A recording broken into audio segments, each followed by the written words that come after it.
Hi guys, and welcome back to World of Tanks, and something a bit different which I've not done before, but now I've got this press account, I have the opportunity to do this, although I suppose I could have done it with the lights, but I needed a bit of practice in lights. Well, I need practice in TDs, but they're a bit more forgiving, or generally a bit more forgiving than light tanks can be. So these are not going to be review videos. It's basically a sort of quick rundown of the new Chinese TD line, starting with Tier 2, and I'll put Tier 3 in this video as well. Maybe Tier 4, we'll see how it goes. See how long the video is, because you don't tend to spend that much time in the lower tiers. But yeah, like I said, not review videos, just a quick look at them. I've been playing games in them, so getting a little bit of an idea of sort of how they play. And it's more to just give people an idea of what to expect as they go down the Chinese TD line, because at the moment, the thing is that everyone sort of is under the impression that they're just almost like clones of the Russian TDs. And although they're not clones, there are a lot of similarities between these and the Russian TDs, especially in the lower tiers. Very, very comparable down in the lower tiers. Does change a little bit around possibly Tier 5, 6 and 7, so yeah, a little bit different up there. And again, when you get up to the sort of higher tiers, again it kind of feels similar-ish to the Russians, but there are differences. And it's understandable that they are similar to the Russian TDs, because a lot of them, and a lot of the Chinese tanks we have in game specifically, were either based on Russian tanks. They were either modified versions of Russian tanks that were sold to China, or they were inspired by Russian tanks. So it kind of makes sense. But anyway, let's move on. So, like I say, not reviews, just a bit of a rundown, sort of giving you an idea of the tank, what you can expect from it.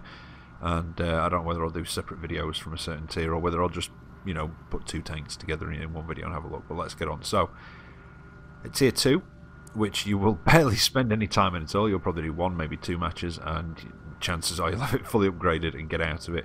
But you've got the T26G FT, and all of these seem to have the G and then FT designation at the end. So you'll recognise some of the designations from Chinese tanks as well. And I'd say that anybody who's been down the Russian tank line and has enjoyed them will probably enjoy these TDs. Like I say, they do share similarities. Normally, if the gun's very similar, there's normally some slight difference. They normally have better aiming time, occasionally accuracy as well, sometimes sacrificed at a sort of rate of fire, but we'll get into that in the more individual ones anyway. So, T26GFT, and if we have a look at its overview, understandably, it's very similar to Russian tanks because it was based on the T26. As it says there, they were exported to the USSR in China, from the USSR to China in the late 1930s, and this was basically a modification of that into a TD, and it does share a lot of similarities with the Russian TD, the AT1. The gun is very similar, although the AT1 I think gets slightly lower pen but slightly higher damage. And in fact, let's have a look at the aim time while we're here, just to have a little sort of comparison. And like I say, the reason I'm comparing to the Russian ones is because they're the ones that it most closely sort of shares the sort of closest comparison. So on the Russian one, the AT1, you get a 57mm. This is fully upgraded, 57mm Zis 8S, 19.3 rounds a minute, 75/75 for your pen and damage, 2.3 for your aim time, and 0.43 for your accuracy. And this is just to give you an idea. With the T26G FT, you get a 47mm gun with 20.6 rounds a minute, 2.1 second aiming time, 0.38 accuracy, so better aim time and accuracy, 81 pen, so higher pen, 70 damage, so slightly lower damage, but it kind of evens itself out because you've got a slightly better rate of fire. So, as you can see, very comparable to the Russian one. You've got not a bad hull traverse at 33 degrees a second, sort of average view range. And it's sort of average mobility for a Tier 2 TD. It's a Tier 2 TD. There's not much else to say about it. You've got paper armour as well. 18 on the front, 15 sides and rear.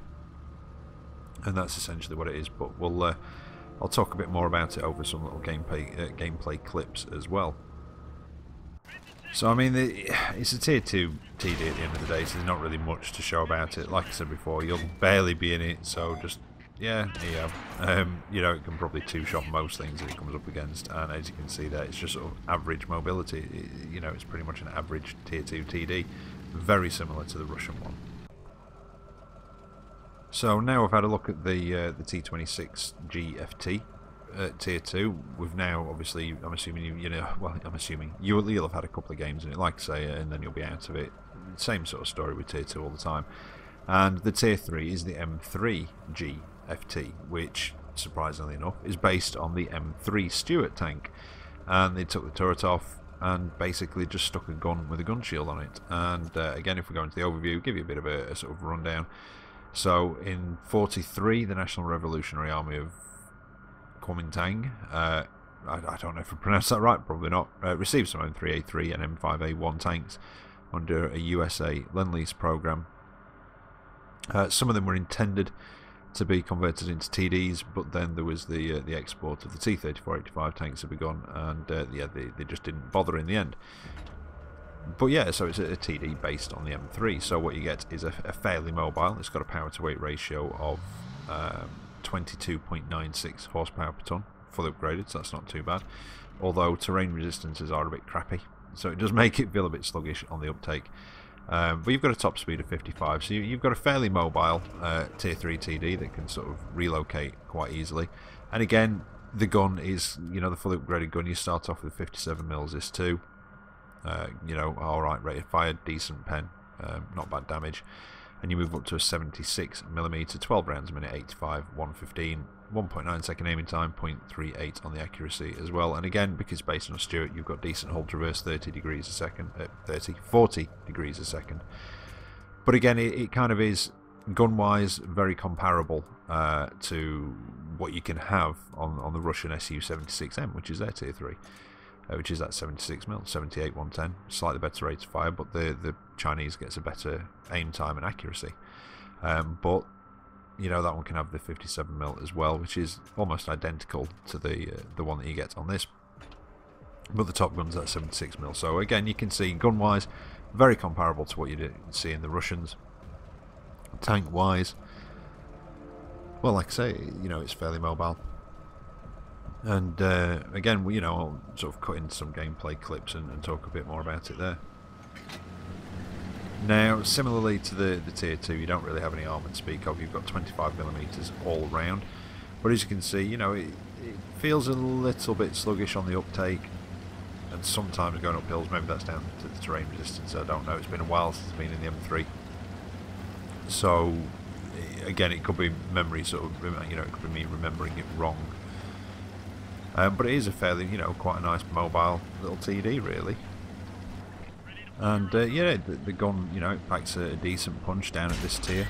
It's possibly going to struggle with pen against a few things in Tier 5. It does sit in Tier 5, so, you know, in Tier 5 matches, you probably are going to have to fire some premium rounds. 85 pen, there's a few things that will give you some difficulty at penning them with that. But as you can see, it's mobile enough. Gun packs a punch. Something that does seem to run through these Chinese TDs, which I'll mention as I sort of go through it a bit more, is a sort of lack of gun depression as well, though, which is sort of very common with Chinese tanks. And again, I'm not going to spend too much time on this one with the gameplay clips, because it's Tier 3, you won't be spending much time with it. But as we go up the tiers, or as I go up the tiers, should I say, with these videos, I'll show sort of more gameplay clips, trying to show different elements of the tank. And then we move on to the Tier 4, the Su-76G FT, and again, you know, you're starting to see a pattern here, very comparable to the Russian, the Tier 4 Russian. This is a proposed modification of the Su-76M, which is a Tier 3 Russian, but this does have slightly more armour on the front now. It shows, or it says, 25mm in Tankopedia. However, if you go into the armour viewer, you can see that there are patches that are in the 31 to 50mm bracket. Not entirely sure. It says 42mm overall down at the bottom left corner. You can see 7 to 42mm. So maybe it is 42mm for those bits. So, although it is comparable, mobility-wise and everything, you know, the machine itself is very comparable to the Tier 4 Russian, the SU whatever it is. It's not the Su-76M. That's the Tier 3. the SU-85B, I couldn't remember there. So yeah, very comparable with this one. I mean, as you can see, let's have a look. Engine 16.3 power to weight ratio, and what are the traverse? 40 degrees of traverse, and the gun is very comparable as well, although again just slightly different. So yeah, very good power. In fact, yeah, more mobility on this one. Strike what I just said about the comparable mobility. I've been playing through these like for the last couple of days, and there's a lot of stuff to try and remember. So yeah, sorry, apologise. The mobility on this is better than on the Tier 4 Russian, so it is quite mobile. It has slightly better armour on the front as well. The gun again is very comparable, and we'll get in, you know, put a couple of sort of clips up and sort of try and show you in action. But the gun with this, you get slightly less rate of fire, but again better accuracy.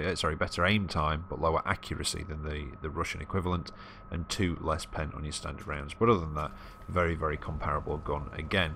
And so you're seeing a pattern here. You know, they are very, very similar, but there are slight changes. Usually to increase, you know, a better aim time, sometimes better accuracy on the Chinese one, and then we get sort of around. I'd say Tier 6 is possibly where some differences start coming in. Not so much with the gun again, more so with the tank itself. But yeah, let's you know, sort of have a look at a couple of clips of this as well. Right, now I know I said that it was going to be a game clip, but actually I've just left the full game on for this one, because thinking on it, the Tier 4 is the first one that you're going to spend a bit more time in. You're not going to spend loads of time in it, but you're going to spend a bit more time in it.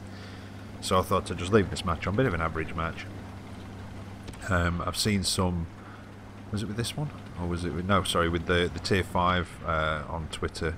I've seen some very good games actually with it. But yeah,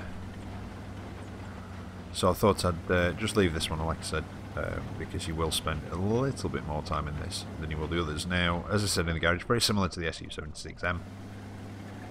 Sorry, not the SU-76, the whatever the Tier 4 is, and I can't remember. Is it the SU-85? No. Anyway, regardless. Anyway, yeah, this one, even though it's based on the SU-76M, it's got more in common with the Tier 4 Russian than the 76M, which is a Tier 3. And as you can see, it's nippy enough. Its hull traverse isn't too bad, and the Tier 5 as well. Even though it feels a bit slower than this, the Tier 5's still got pretty damn good hull traverse. So anything does try and circle you, it will have difficulty. However, you don't really have much armour anyway, so it doesn't really make a difference whether you keep the front towards the enemy or not.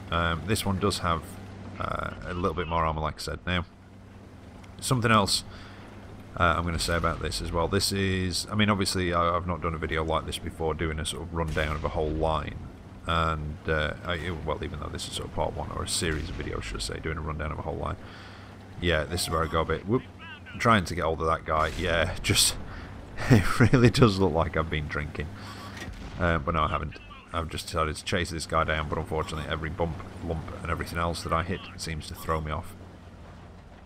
So, yeah, with this being a bit of a new format, it's, I suppose, a little bit experimental. I've watched it back afterwards, and again, you see, I am very overcritical of myself and the stuff that I do, so I'm not entirely sure if I'm happy with this format or what, or whether you'd like to see the rest of the line like this, you know, covering a couple of tanks in each video, giving you a bit of a rundown and a few sort of gameplay clips. Obviously, the higher up the tiers, I will sort of show more gameplay clips, or longer gameplay clips.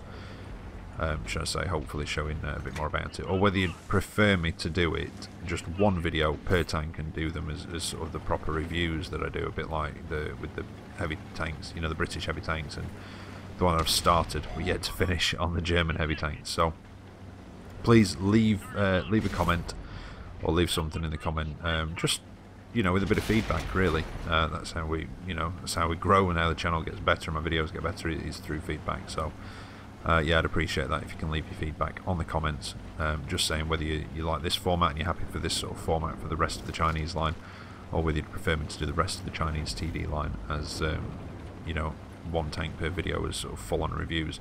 It will be something that, you know, if I do the whole line in this sort of format, it will be something that I will review fully at some point anyway in the future. But it's whether, you know, you're happy with this. Like I say, I'm not 100% that I'm quite happy with this format, but you know, I'll let you guys be the judge. You're the ones that are going to be watching it, so there you go. And the other thing is, well, yeah, miss him. It does kind of, I mean, this video, it does kind of highlight some of the issues with the accuracy on these. Like I said, the accuracy is a bit worse on this, but it does have a better aim time. And equipment-wise, I've just been very basic with the equipment. As I've said before, I don't go in non-turreted TDs particularly often. So the equipment that I've put on these, I've just literally gone for the basics. I've just gone for gun lane drive, gun rammer, and binoculars, and just left it at that. And I think I've done that on all of them. And I think the only other thing I've really got to say is that my kids are now off for half term for a week. So I will endeavour and try my hardest to upload a video every day over the next week, but it is going to be tricky. As I've said before, I don't have anywhere quiet to go in the house. I'm going to have to try and get some sort of cheap soundproofing or something, and possibly put it in our bedroom maybe for the holidays, but we'll see. But anyway, yeah, so I will, like I say, I'll try and upload it every day over the next week, but it may be a bit sporadic. We'll have to see how it goes. But with this gun, I mean, again, it is, you know, it is, I know I said at the beginning of the video that, you know, a lot of people comparing this line to the Russian TDs and saying, you know, they're basically the same, and I said, well, you know, they're not, but there are a lot of similarities. I mean, the gun's punchy, like the Russian one, but there are those subtle differences. Sometimes in manoeuvrability, sometimes in a bit of armour, either more or less. Sometimes rate of fire, again, either more or less. Sometimes one of them might have a bit more pen. Like, I think the Tier 6 has a 250mm. Yeah, 250mm gun on the Tier 6, whereas the Tier 6 Russian can have a 250mm, or it can have a 122mm. But I believe both of them have 175 penetration on them, whereas I think the 250mm on the Tier 6 Chinese TD has about 181. So a bit more pen, but it's got a bit less armour, and it, you know, it can't have that 122. So it is swings and roundabouts, and there are those differences here and there. But these first few tiers are very, very similar. There you go. That's it. We've capped out for the match, just as one of our TDs got back and started to try and take out the enemy one. But there you go. I hope you've enjoyed that anyway, and yeah, I'd appreciate it if you leave me feedback as to whether you prefer this format for a rundown of the Chinese line, or whether you prefer me to review them individually for the rest of the line. But I shall try and be back tomorrow with another video. So until then, take care out there, and I'll catch you next time. See you later. Oh, and by the way, if I'm not back with another video, have a great weekend as well.